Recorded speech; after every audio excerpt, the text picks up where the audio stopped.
आज इस समय हम यज्ञ चिकित्सा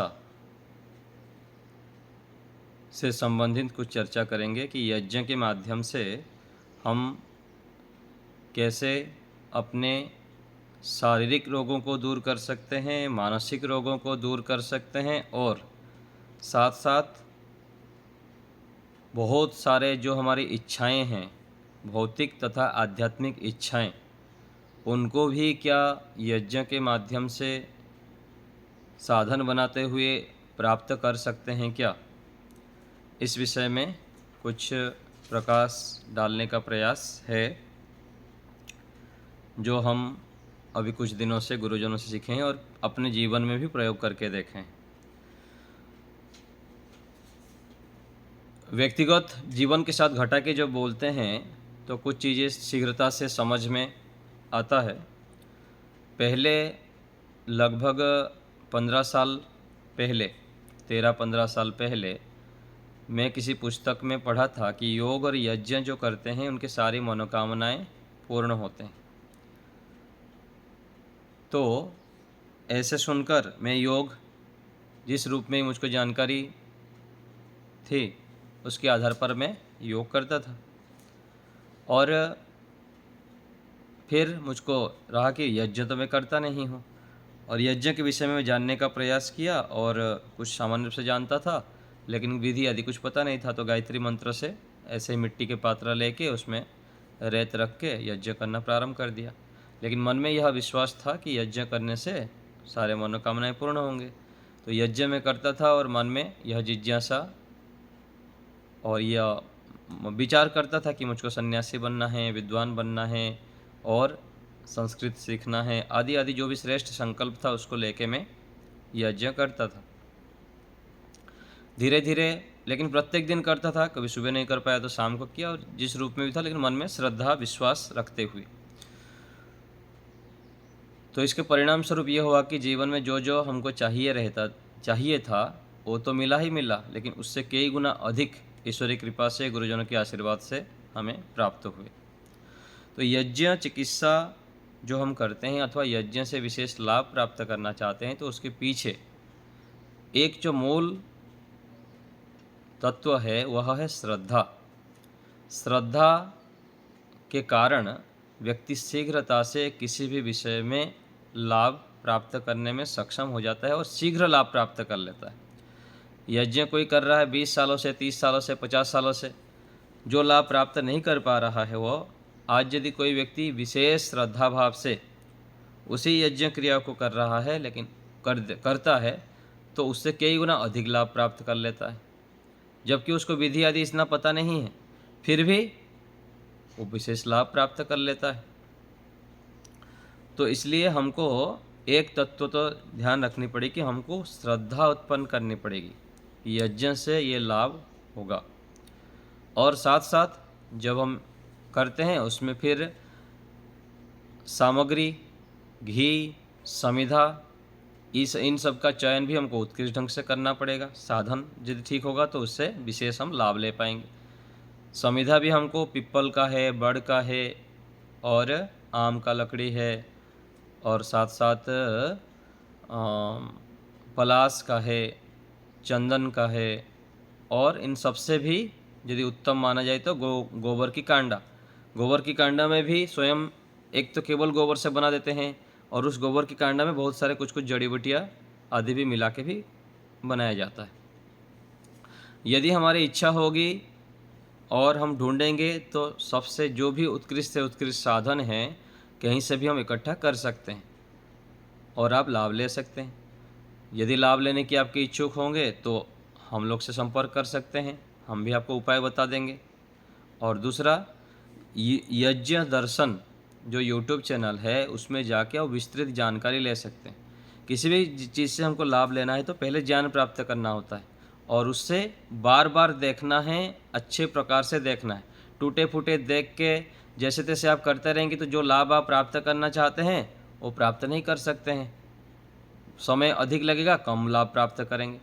तो एक निश्चित समय पर विशेष साधन, एक तो समिधा विशेष हो और दूसरा मैं आपको बताया था कल कि सामग्री जो सामग्री हम बनाते हैं वो ऐसे 50 रुपया 100 रुपया किलो बाज़ार में ऐसे बना ले आए तो उससे विशेष लाभ नहीं मिलेगा रोग को निवारण के लिए। तो ऋतु अनुकूल जो सामग्री की सूची है हमारे पास है, जो हमारे ग्रुप में जुड़े हुए हैं उनको मैं भेज चुका हूँ।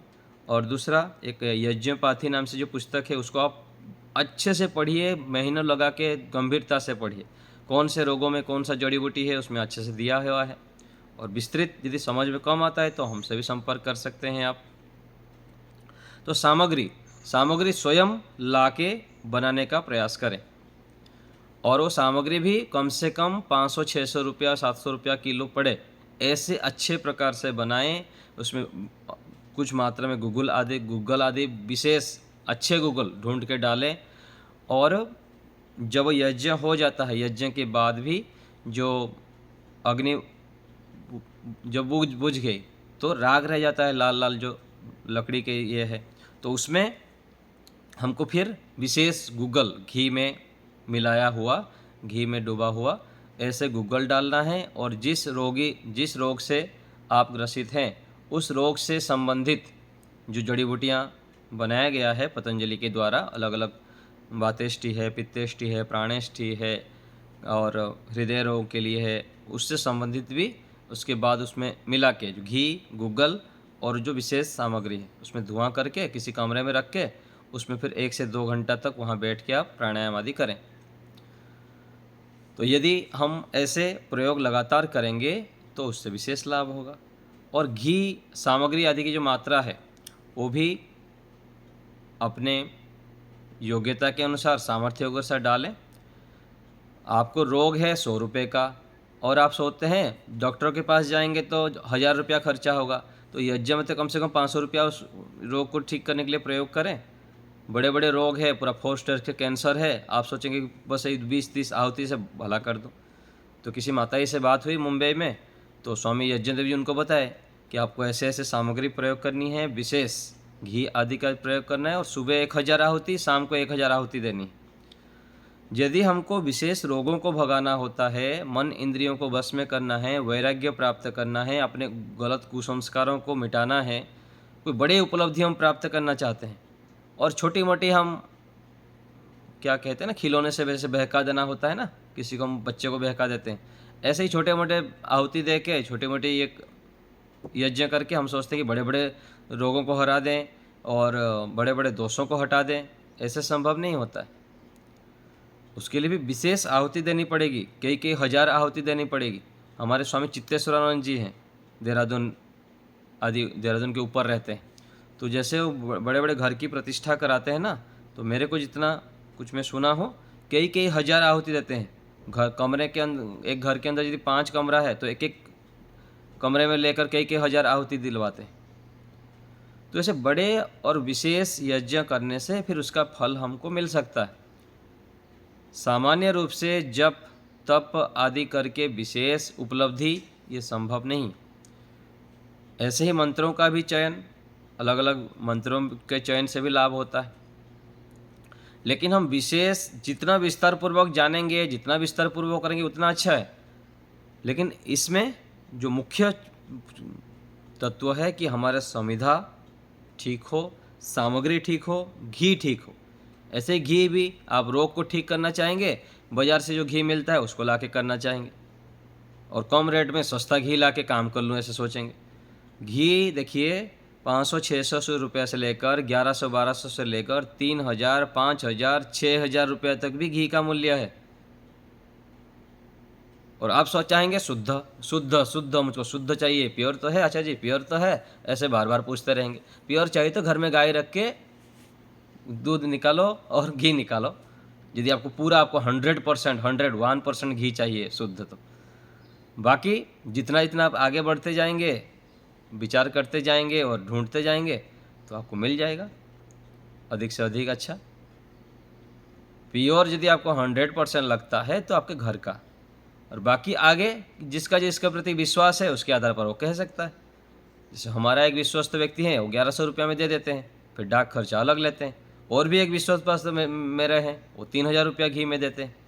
जो 1100 रुपया विश्वस्त पात्र है, 1100 रुपये घी देने वाले, वो तो थोड़ा दूर में है, किसी के माध्यम से उनकी विश्वसनीय परीक्षण किया हूँ। और जो 3,000 रुपये वाला बता रहा हूँ वो तो मेरे विशेष परिचित और विशेष विश्वसनीय है। और उससे भी विश्वसनीय हमारे आश्रम का घी है, जो कि हम दूसरे को देते नहीं है, क्योंकि हमारे लिए ये होता नहीं है, हमको ही बाहर से लाना पड़ता है। जो आपको 1100 रुपये वाला बता रहा हूँ वहाँ से हम लाते हैं, गुजरात की कच्छ से। तो घी सामग्री पूरा उत्कृष्ट हो, विशेष हो, और गूगल का बहुत अधिक महत्व है। सामग्री में भी गूगल की मात्रा हो, और अलग से जो धुआं करते हैं उसकी अलग भूमिका है, अलग लाभ है। तो यज्ञ से संबंधित विशेष अध्ययन करें। यज्ञ दर्शन चैनल में आप जाएंगे तो कैसे कैसे रोग, कितने भयंकर लोग ठीक हुआ है उसको आप देख सकते हैं। और हमारे एक संपर्क में है, उनसे बातचीत से पता लगा कि जो हमारे अदृष्ट कर्म होता है ना, पिछले जीवन के जो गलत संस्कार होते हैं, काम, क्रोध, लोभ आदि आदि, ऐसे रोग भी श्रद्धापूर्वक यज्ञ करने पर उनका मिट गया, उनके परिवार में, जो कि असंभव जैसा था।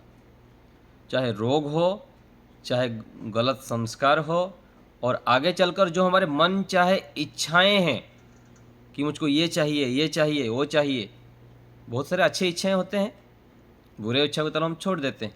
और ये आता है, हमारे शास्त्रीय वर्णन आता है, ग्रामेष्टि यज्ञ, पुत्रेष्टि यज्ञ, पुत्र प्राप्त करना है तो यज्ञ करो, गांव के आप प्रभु बनना चाहते तो उसके लिए यज्ञ करो।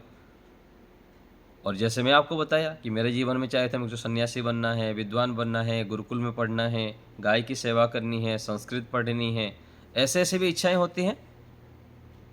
परिवार में भी हम सोचते हैं बेटे के बारे में, बेटी के बारे में, परिवार के सबके सुख के लिए, विश्व कल्याण के लिए। तो जिस संकल्प के साथ हम यज्ञ करेंगे वो अवश्य ही पूरा होगा, यदि उसके पीछे हमारा विधि ठीक हो। और श्रद्धा भाव, सबसे बड़ी जो भाव है श्रद्धा, कितनी श्रद्धा से, कितने रुचि से, कितने विश्वास से आप कार्य कर रहे हैं। जिससे आप सीखते हैं, पढ़ते हैं, किसी से भी वो जैसे बताते हैं उसी विश्वास के साथ, उतना श्रद्धा भाव से यदि आप करेंगे तो आप कैसे भी यज्ञ करें, सामान्य साधनों से भी करके आप विशेष उपलब्धि प्राप्त कर सकते हैं। और दूसरे तरफ चाहे साधन कितने भी उत्कृष्ट हो गया, लेकिन आपके मन में उतनी श्रद्धा, विश्वास, प्रगाढ़ विश्वास यदि नहीं है तो आप उतना लाभ नहीं उठा पाएंगे। ठीक है, यज्ञ आहुति देंगे, धुआं होंगे, जो उससे जो सुगंधी निकलेगा वो तो लाभ करेगा, लेकिन जो मनोवांछित इच्छाओं को पूरी करना, एक भजन है ना, आप लोग को भी सुनाऊंगा, होता है सारे विश्व का कल्याण यज्ञ से, जल्दी प्रसन्न होते हैं भगवान यज्ञ से। तो जितने यज्ञ कर्म हैं उसमें सबसे श्रेष्ठ कहा गया अग्निहोत्र को। तो अग्निहोत्र हमको प्रत्येक दिन करना चाहिए, और गृहस्थी के लिए तो प्रत्येक दिन करने का नियम है, दोनों समय करने की वेदों में नियम है। लेकिन हम पता नहीं, हमको कोई बताया नहीं, क्योंकि भारतीय संस्कृति को बिगाड़ने के लिए बहुत प्रकार से षड्यंत्र चल रहा है। यदि भारतीय लोग अच्छे संस्कार से युक्त हो गए, वेदों को पढ़ने लग गए, उनके जीवन में पवित्रता आ गया, तो इन लोग फिर लूट के नहीं ले पाएंगे ना, क्योंकि भारत तो सोने की चिड़िया है, यहाँ बहुत सारे खजाना सब भरा हुआ है। यदि भारत के लोग अच्छे बन जाएंगे तो उन लोग लूट के नहीं ले पाएंगे। इसलिए देखिए, टीवी से लेकर, सीरियल से लेकर, अलग अलग प्रकार से जितने भी फिल्म बनाते हैं, सबके भीतर उर्दू भाषा घुसा देंगे, अनेक प्रकार से षड्यंत्र करके गलत संस्कार घुसा देते हैं। सास बहू का सीरियल दिखाते हैं, क्राइम फाइल दिखाते हैं, CID दिखाएंगे, और इतने सारे जो चल रहा है उसके पीछे क्या कारण है कि इन लोग अपने मूल प्रकृति से दूर हो जाएं, मूल संस्कार से दूर हो जाएं। योग, यज्ञ, वेद, संध्या, हवन, सत्संग, स्वाध्याय, अच्छे खान पान, तो इन सब से दूर हो जाएं। जितना दूर होंगे उन लोग रोगी पड़ेंगे, बीमार पड़ेंगे, कुसंस्कारी होंगे, विषय वासना में डूबे रहेंगे, तो उनको फायदा हो। तो हमें इन सब से सावधान होते हुए हम स्वयं इस यज्ञ रूपी क्रिया से लाभ लें, स्वयं लाभ उठाएं और अपने जो एक एक मनुष्य के अंदर अपरिमित सामर्थ्य है, एक मानव के अंदर जो महामानव बनने का प्रतिभा बनने का सामर्थ्य है, पुरुष के अंदर महापुरुष, देव से महादेव, नर से नारायण बनने का जो प्रत्येक के अंदर ये प्रतिभाएं हैं, ये योग के माध्यम से, यज्ञ के माध्यम से, स्वाध्याय, सत्संग, अच्छे खान पान आदि आदि के माध्यम से और श्रेष्ठ संकल्प, इच्छा शक्ति, दृढ़ इच्छा शक्ति, दृढ़ इच्छा शक्ति के माध्यम से और दृढ़ इच्छा शक्ति के साथ साथ धैर्य और संयम पूर्वक यदि हम इन अच्छे कार्यों को करते हैं, अग्निहोत्र आदि को करते हैं, तो विशेष लाभ मिलता है। तो इस अग्निहोत्र प्रक्रिया को आप अच्छे से जानें, समझें। विशेष जानने के लिए आप व्यक्तिगत रूप में भी हमसे बात कर सकते हैं, समझ सकते हैं, और जैसे बताया जाएगा उस प्रकार से आप यदि फॉलो करेंगे तो विशेष लाभ होगा। तो रीति अनुकूल जो सामग्री है उसको बनाएं आप स्वयं, पंसारी आदि से ढूंढ ढांड के बनाएंगे, अपने स्वयं पीस के बनाएंगे तो विशेष अच्छा है। और दूसरा पतंजलि से ही मिलता है, वहाँ भी बहुत सारे जो सामग्री है उसको भी हम बहुत 10, 12, 15 प्रकार का है, उसमें भी हम कैसे सर्वरोग नाशक सबको लेके, जो मुख्य लेके कैसे हम सभी रोगों को निवारण के लिए बना सकते हैं, वो भी उपाय आपको बता देंगे, आप कर सकते हैं। विशेष घी कहाँ से मिलता है वो भी बता देंगे, सामग्री भी और संविधा भी। और तो इस प्रकार से आप करें तो आप सबको विशेष लाभ होगा। और अधिक जानकारी के लिए फिर संपर्क कर लीजिएगा व्यक्तिगत रूप में। अभी आप लोग के शंकाओं को लेते हैं, किसी को कुछ पूछना हो तो बताइए आप। हाथ उठाइए।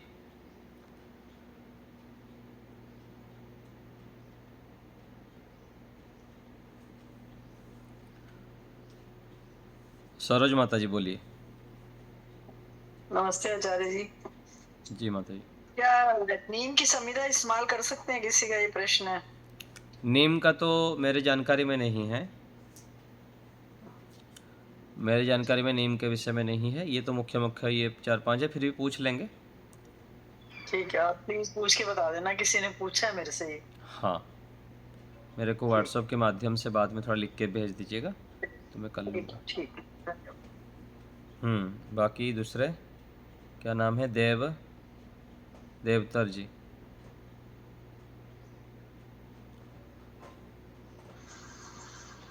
देवतर जी हाथ उठाए हैं। वनवासिनी माता जी। हाँ देवतर जी। जी आचार्य, मैं राकेश बोल रहा हूँ। हाँ राकेश जी। आचार्य जी, वो इसका प्रमाण चाहिए कि आवाज आ रही आचार्य जी? हाँ बोलिए बोलिए। आचार्य जी, इसका प्रमाण चाहिए कि जैसे कि हम कहते हैं कि परमेश्वर ने जीवात्माओं के लिए जगत को बनाया है, तो क्या आत्मा ने कभी अनुरोध करा है परमेश्वर से कि आप हमें बनाए, क्योंकि दोनों स्वतंत्र है ना? अभी ये प्रकरण नहीं है। नहीं तो आचार्य जी मुझे चाहिए अभी अभी यज्ञ से संबंधित जो पूछना है पूछें जी। यज्ञ जिस विषय पे चर्चा चल रही है वहां पर टॉपिक पे आइए आप। मैं अभी जुड़ा हूँ आचार्य जी। कौन सा टॉपिक पे चल रहा है? हाँ तो अभी इसको नहीं बता सकते हैं। वनवासिनी माता जी बताइए। आचार्य जी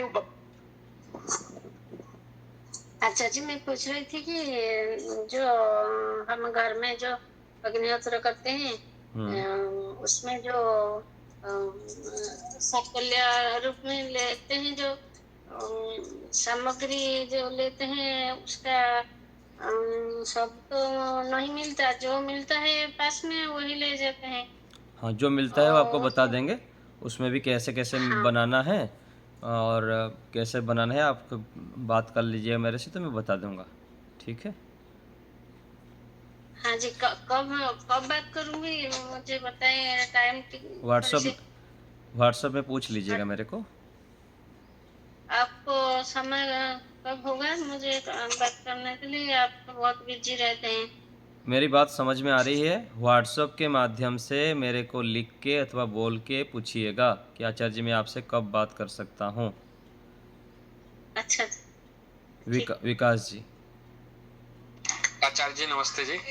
नमस्ते। मेरा ये प्रश्न था यज्ञ के बारे में। जैसे कि हमें यज्ञ के मंत्र नहीं आते हैं, यदि हमने गलत उच्चारण कर दिया तो क्या उससे पाप लगेगा या हमें क्या करना चाहिए इसके लिए, प्रारंभ सीखने के में, लिए? हाँ, प्रारंभ में पाप नहीं लगेगा। 1 साल जी 2 साल तक तो बिना मंत्र उच्चारण के जैसे आता है वैसे करिए, प्रारंभ करिए। धीरे धीरे धीरे धीरे जी जैसे भी अनुकूलता हो उसको शुद्ध करने के लिए प्रयत्न करना चाहिए। जितने हम शुद्ध करेंगे, जितने अच्छे प्रकार से करेंगे, उतना हमारे लिए लाभकारी है। इसलिए उसके लिए जी जी। सीखने का प्रयास कीजिएगा। तो ये कैसे सीखेंगे? जो संस्कृत है सीख जो लेंगे। हमें कोई जिससे कि हमें ये पता लगे कि हम शुद्ध उच्चारण कर रहे हैं, हमारे या संपर्क में इसमें भी? रहिएगा, व्हाट्सएप में आप मुझको पूछ लीजिएगा। अच्छे अच्छे आचार्यों ठीक के है। संपर्क में रहिए, या गुरुकुलों के संपर्क में रहिएगा। कभी कभी महीने में, 2 महीने में, 6 महीने में गुरुकुल में आइए 3-4 दिन के लिए। वहाँ जो आचार्य जी हैं उनको निवेदन करिए कि हमको कृपया सिखा दीजिए। और जी जी जी अनेक जी जी आचार्य हैं, उनके संपर्क में रहते हुए, उनकी अनुकूलता से, उनसे जी जी जी मार्गदर्शन लेते हुए एक एक मंत्र जी। सीख सकते हैं।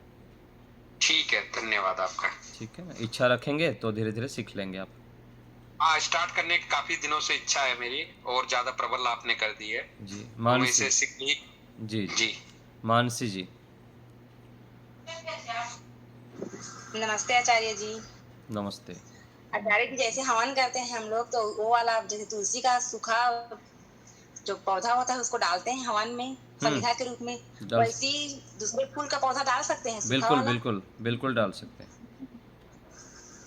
जी धन्यवाद आचार्य जी। बिल्कुल डाल सकते हैं। और देखिए, हवन सामग्री जो हम बनाते हैं ना, आसपास में जितने जड़ी बूटी है, अपमार्ग है, तुलसी है, जी जी और भी कई सारे जो है, वो जानकारी आपको रहता है, उसको भी लाके सुखा के आप डाल सकते हैं, तो इससे जी विशेष लाभ होगा। और देखिए, केवल हम अग्निहोत्र करके ना, लंबे समय से देखिएगा आप, लोग क्या करते हैं, अभी भी यज्ञ कर दिए, बस यज्ञ को उठाए साइड में रख दिए। विशेष लाभ तो तब मिलेगा यज्ञ होने के बाद, उसके पास बैठ के आप प्राणायाम आदि करिए। उसमें और कुछ विशेष घी सामग्री बाद में जब अग्नि बच जाती है ना, उसके पास डाल के थोड़ा धुआं जो होगा उसको लेकर किसी कमरे में रखिए, कमरे थोड़ा बंद हो, उस धुआं में आप 2 घंटे तक बैठें, प्राणायाम करें, तब विशेष लाभ आप उससे ले पाएंगे। अग्निहोत्र करना एक लाभ है, लेकिन उससे जो विशेष लाभ लेना है अग्निहोत्र से, यज्ञ से, इससे मिलेगा जब आप उससे वहाँ बैठ के 1-2 घंटा 3 घंटे तक प्राणायाम आदि करेंगे, ध्यान करेंगे, उस श्वास को लें, श्वास के माध्यम से उसको भरेंगे, तब विशेष लाभ होगा। लेकिन लोग क्या करते हैं, अग्निहोत्र अग्नि स्वाहा कर दिए, सर्वम पूर्णम स्वाहा हो गया, अग्नि कुंड को साइड कर दिए, फिर अपने काम में लग गए, तो ऐसी स्थिति है। उसको फिर रोग, फिर अलग से फिर दवाई अलग अनेक प्रकार से खाते रहते हैं, और फिर मानसिक समस्या आदि अनेक जो व्याधियाँ होती है उससे भी ग्रसित रहते हैं। तो उसी अग्निहोत्र के कुंड के माध्यम से ही हम दवाई ग्रहण कर सकते हैं। ठीक है, और कोई बात?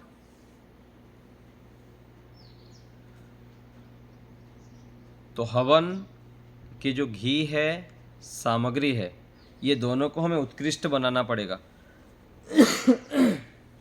थोड़ा मेहनत करके उसके लिए समय लगानी पड़ेगी। एक बार बना देंगे तो 1 महीना 2 महीना तक चलता रहेगा। केवल हम रॉ मटेरियल ला के सोचेंगे यहाँ से मंगा दूँ, वहाँ से मंगा दूँ तो अच्छा मिल जाएगा। अच्छा तो मिलेंगे यदि आप जितने मेहनत करेंगे, अच्छे लोगों से मंगाएंगे, तो विशेष जो लाभकारी होगा स्वयं बनाने, और स्वयं बनाना कोई चाहता नहीं आज, तो ये समस्या है। और यदि मंगाते भी हैं तो उस में भी अच्छे से अच्छे, कैसे अधिक से अधिक विश्वस्त व्यक्ति से मंगा सकता हूँ, उसको विषय में भी विचार करें तो आपको लाभ होगा। रुक्मणी जी बोलिए। नमस्ते आचार्य जी। वो एक हमारे उधर सराई धूप करके आता है, आपको पता है, तो शायद उड़ीसा साइड में भी वो मिलता है, तो वो उसको डाल सकते हैं? उसका क्या फायदा? कुछ किसी सुगंध के लिए उसको डाल सकते हैं? हाँ, उस विषय मेरे को जानकारी नहीं है जो आप नाम बता रहे हैं।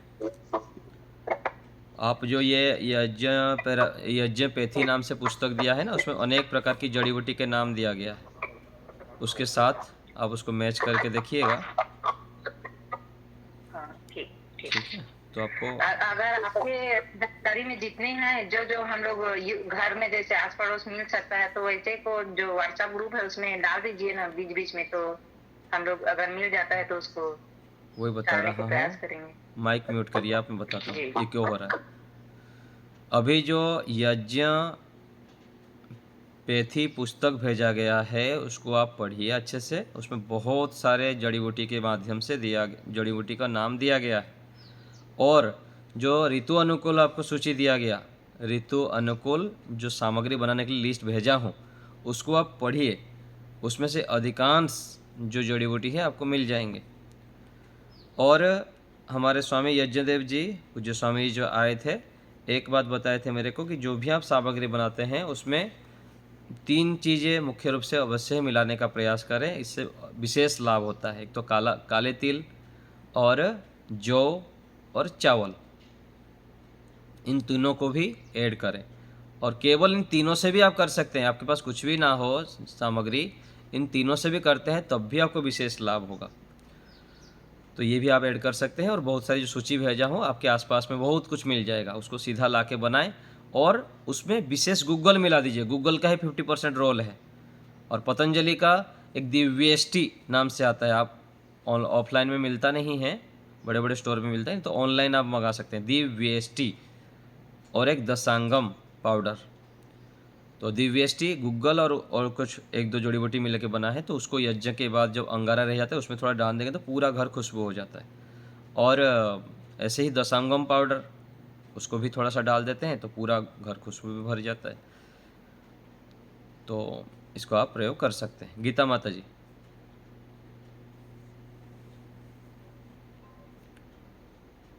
आचार्य जी बहुत बहुत धन्यवाद, बहुत बहुत आभार। ये जो यज्ञपैथी की बुक आपने पीडीएफ भेजी है ना, बहुत बहुत आभार। हाँ, उसको अच्छे से पढ़े, बार बार पढ़े, सालों तक पढ़े उसको, तब जाके उसमें जो खजाना इकट्ठा किया गया है ना। ये जो डॉक्टर आचार्य कमल नारायण जी हैं, यज्ञों के वैज्ञानिक हैं। हम तो थोड़ा बहुत उनसे जाने हैं, उनको तो हम लाके उनसे हम बहुत ज्ञान लेना चाहते हैं। सालों तक मेहनत करके वो बहुत इससे जानकारी लिए हैं। उसको आप पढ़िएगा तो ऋषि दयानंद जी किस किस कहाँ कहाँ पर यज्ञ से संबंधित तथ्य दिए हैं, और अनेक उसमें इकट्ठा किया गया है। ये जो पुस्तक आपको भेजा गया है यज्ञ थेरापी, जी जी है ना, बिल्कुल। तो उसको अच्छे से पढ़ें। और जो कुछ यज्ञ से संबंधित पैम्पलेट में मैं आपको भेजा हूँ उसको भी ध्यान से देखिएगा, तो आपको विशेष लाभ होगा। और भी अब आगे चलते जाएंगे तो यज्ञ से संबंधित अनेक पुस्तकें अपने यज्ञ दर्शन वेबसाइट में जाएंगे तो स्वामी यज्ञदेव जी महाराज बता रहे थे, अनेक जानकारी आपको मिलेंगे। और यज्ञ दर्शन यूट्यूब चैनल में भी जाएंगे तो स्वामी यज्ञदेव जी के पास पूरा भारत भर में ढूंढ ढूंढ के अनेक प्रकार की यज्ञ से संबंधित सामग्री उनके पास है। और जो यज्ञ से संबंधित सामग्री वो इकट्ठा किए हैं उसके सार रूप में इस यूट्यूब चैनल में बताए हैं। तो इसको आप सुनिए, हजारों घंटों का वीडियो आपको मिल जाएगा, उसको सुनिए तो आपको लाभ मिलेगा। राहुल जी। नमस्ते आचार्य जी। नमस्ते आचार्य जी, प्राणायाम ध्यान करने से आंखें भी ठीक होती हैं क्या? आंखें क्या, सब कुछ। आंखें तो बहुत सरल चीज़ें हैं। कौन सा रोग है जो ठीक नहीं होगा यज्ञ से? जिनका बुद्धि काम नहीं करिए, पैरालिसिस हो गया, पड़े हुए हैं, जिस घर में यज्ञ किए उस घर में उनको बिठाइए लाके, यज्ञ के बाद श्वास हो जाएगा तो वो भी ठीक हो जाएगा। आँख ठीक होना, छोटे मोटे जो बीमारी हो ठीक होना तो कोई बड़ी बात नहीं है। बहुत कुछ हम यज्ञ के माध्यम से लाभान्वित हो सकते हैं। लगातार उससे संबंधित पढ़ाई लिखाई स्वाध्याय आदि आदि मेहनत करते रहेंगे तो जानकारी प्राप्त कर सकते हैं और उससे लाभ ले सकते हैं। आँख तो ठीक हो ही जाएगा, जो हम शुद्ध वायु हमारे अंदर जाएंगे, और केवल एक वो तो लाभकारी होगा ही, लेकिन उसके साथ साथ फिर खान पान कुछ ध्यान रखते हैं, व्यायाम आसन प्राणायाम आदि भी, और दिनचर्या भी ठीक करते हैं, धर्म अनुकूल आचरण भी करते हैं, और हमारा जो अर्थ उपार्जन होता है वो भी न्यायपूर्वक होना चाहिए। केवल एक प्रक्रिया से आप सारा ये कर देना चाहेंगे ऐसा नहीं होगा। अनेक तरह से हमको इसके ऊपर काम करनी पड़ेगी। एक तो अर्थ जो हमारे घर में आता है वो भी शुद्ध हो, हमारे आचरण भी शुद्ध हो, जीवन संयमित हो, खान पान भी हमारा ठीक हो, तो ऐसे प्रयोग करेंगे तो विशेष लाभ हो सकता है। और कोई बात किसी को पूछना है, बोलना है? आचार्य जी, हवन के बाद जो राख बचती है उसका कुछ यूज है? हाँ, क्यों नहीं। पानी जैसे आप फिल्टर करते हैं, फिल्टर ना करके इसको आप मान लीजिए एक घड़ा में पानी रखते हैं अथवा एक जगह में रखते हैं, उसमें इसको छान दीजिए पूरा अच्छे से बारीक कपड़े से, जो राख बचता है ना, और उसमें से आधा चम्मच लेके अच्छे कपड़े से 5-6 परत कपड़े करके, माइक म्यूट करिए, तो कपड़े से पहले छान दिए। छानने के बाद उसी कोई अच्छे कपड़ा लेके उस कपड़े के अंदर रख लीजिए, कपड़े के ऊपर को बांध के उस पानी के अंदर डुबा दीजिए। 5-6 घंटा 7 घंटा डुबा दिए तो उसका तत्व होके वो पानी पूरा अच्छा बन गया, प्योर बन गया। फिर उसको आप पियेंगे तो फिर डबल लाभ होगा, उससे भी लाभ होता है, उस राख से भी। एक बार फिर से बताइएगा आचार्य जी। राख जो यज्ञ का जो राख बच गया उसको आप छान लीजिए। छानने के बाद पूरा पतले कपड़ा, बारीक कपड़ा से छान दीजिएगा। छान के जो मोटे अंश है उसको अलग रख दीजिएगा। छानने के बाद एक डिब्बे में रख दिए, तो जो डिब्बे में रख दिए छान के, एक एक घड़े में पानी भर दिए आप अथवा बाल्टी में रख दिए, तो उस बाल्टी में अंदर कैसे वो पानी को कैसे डालेंगे? तो 2 परत करके पतली सूती कपड़े में एक कपड़ा ले लिया आप, कपड़े के अंदर वो जो डब्बे में आप छान के रखे थे ना, उसको आधा चम्मच डाल दीजिए, आधा चम्मच अथवा 1 चम्मच। फिर उसको पोटली में बांध के रस्सी कुछ बांध दीजिए और उस पानी के अंदर डुबा दीजिए। पानी के अंदर जो डुबा देंगे तो उसका तत्व जो है उसके अंदर जाके पानी को शुद्ध कर देगा, और पानी का जो होता है ना, जो आप क्या बोलते हैं, pH लेवल कुछ बोलते हैं ना, हाँ, तो उसको फिर वो नॉर्मल कर देगा, ठीक कर देगा। फिर उसको 7-8 घंटे बाद उसको आप हटा दीजिए, रात को डुबा दिए, फिर सुबह उसको निकाल दीजिए, फिर वो पानी दिन भर पीते रहिए। ठीक है हर्ष जी? जी धन्यवाद जी। आगे अरुण जी।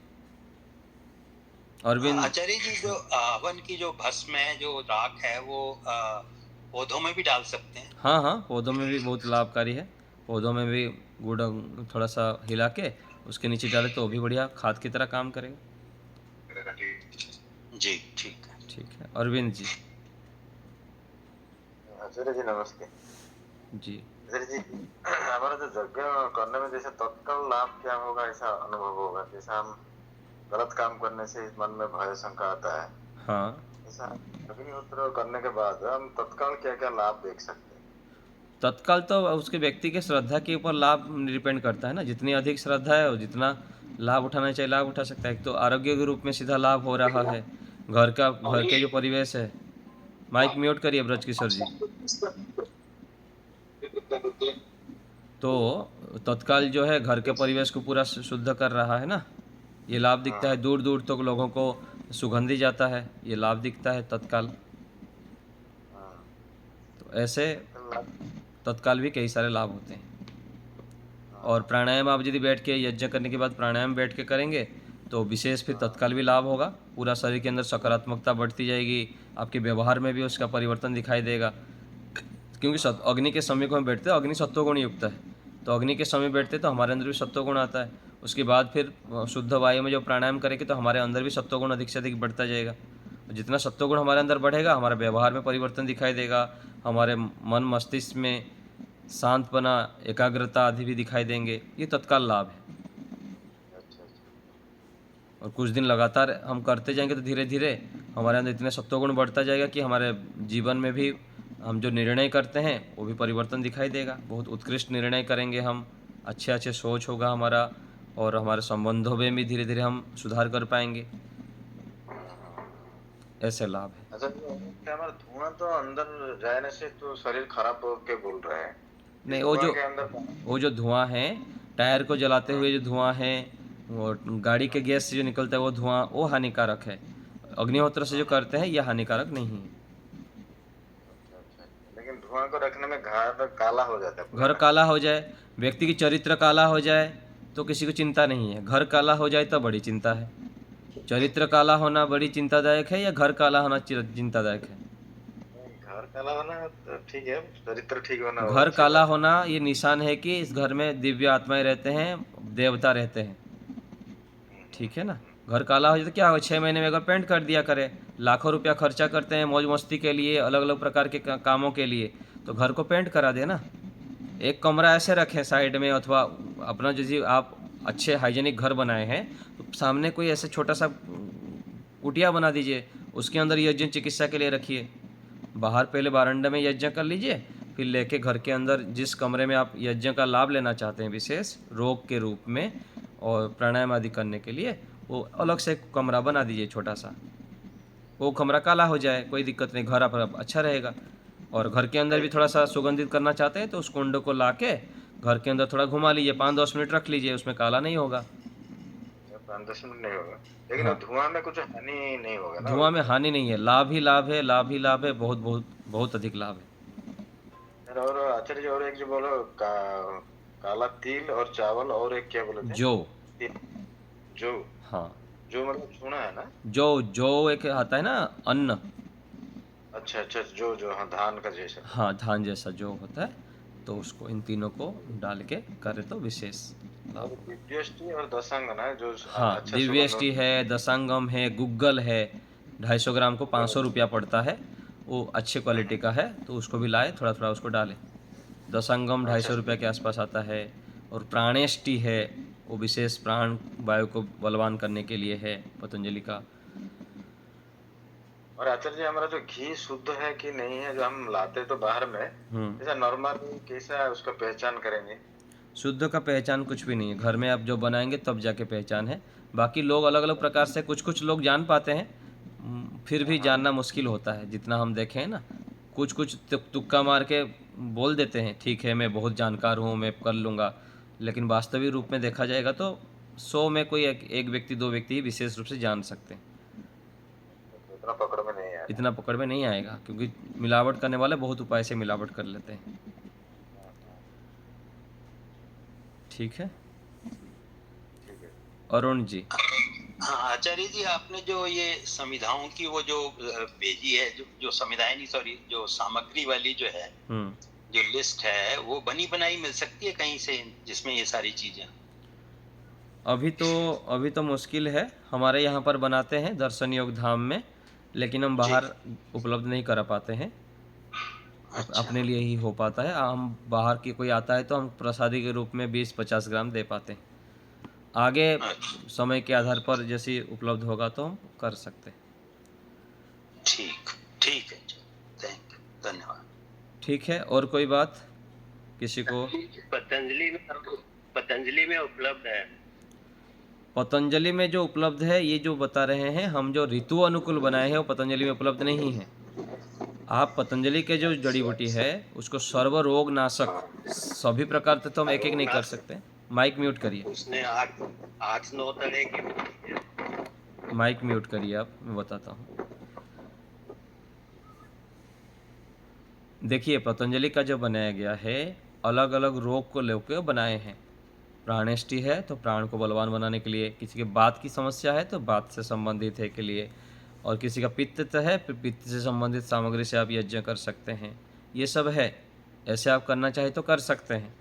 और सामान्य यज्ञ सामग्री में उनके 2 प्रकार का है, 1 किलो 200 रुपया के आसपास है, और 1 किलो शायद 250 रुपया या 300 रुपया है, ऐसे कुछ थोड़ा 2 प्रकार के केवल सामान्य हवन सामग्री है। और विशेष ये रोगों से संबंधित वो भी है, लेकिन उसमें भी हम विशेष बनाना चाहते हैं, क्योंकि विशेष लाभ में बताया ना कि वो हमारा सामग्री 500, 600, 700 रुपया किलो हो, तब जाके वो विशेष सामग्री बनेगा और विशेष हम लाभ ले पाएंगे। कंजूसी करके शॉर्टकट में हम 200-250 रुपया किलो अथवा 100 रुपया किलो में हम सामग्री में यज्ञ करें और विशेष लाभ ले, ऐसे सोचेंगे तो नहीं हो पाएगा। क्योंकि हम ड्राई फ्रूट्स खाते हैं, काजू खाएंगे, किशमिश खाएंगे, देखिए कितने कितने किलो का होता है, किलो कितना महंगा है। और हवन सामग्री किलो आप सोचेंगे सस्ते में कर दूं और विशेष लाभ ले लूं, तो फिर नहीं होगा। पतंजलि के भी जो इतने सारे सामग्री आता है उसमें भी बुद्धिमत्तापूर्वक प्रयोग करके अलग प्रकार से उसको भी विशेष बनाना पड़ेगा हमको। और कैसे बनाना है, आप मेरे से बात करिएगा तो मैं बता दूंगा। कोई मुझको बताए थे, बातेष्टि है, पित्तेष्टि है, प्राणेष्टि है, और उसमें दिव्यष्टि मिला देंगे और गुग्गल मिला देंगे, दशंगम भी मिला देंगे। तो ऐसे कई उपाय से हम उसी सारे सामग्री, सारे तो ज़रूरत नहीं है क्योंकि हम सर्व रोग नाशक बनाना चाहते हैं ना, तो उसके लिए हम भी उसको विशेष बना सकते हैं। थोड़ा मेहनत तो करनी पड़ेगी, विशेष चलो हजारों प्रकार का हमको ना करना पड़े, पतंजलि स्टोर में भी जाके उसमें से चयनित करके लाके हमको कुछ छोटा मोटा सामान हमारे पास जो रहता है, गूगल मिला दिए कुछ, जैसे काली तिल है, जौ है, चावल है ना, ऐसे कुछ मिला के हम उसको विशेष बना देंगे। तो 1 किलो मान लीजिए हम बना दिए, रोज़ 50 ग्राम भी करेंगे हम तो भी तो बढ़िया लाभ मिलेगा ना। थोड़ा सा भी करते हैं तो उससे विशेष लाभ ले पाएंगे। और मान लीजिए आप सामान्य सामग्री ले लिए और पूरा भर भर के डालते रहते हैं तो उससे विशेष लाभ नहीं होगा।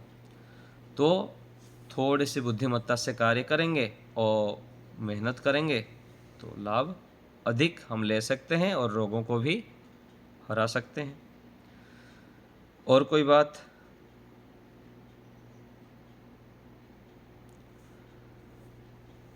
ठीक है।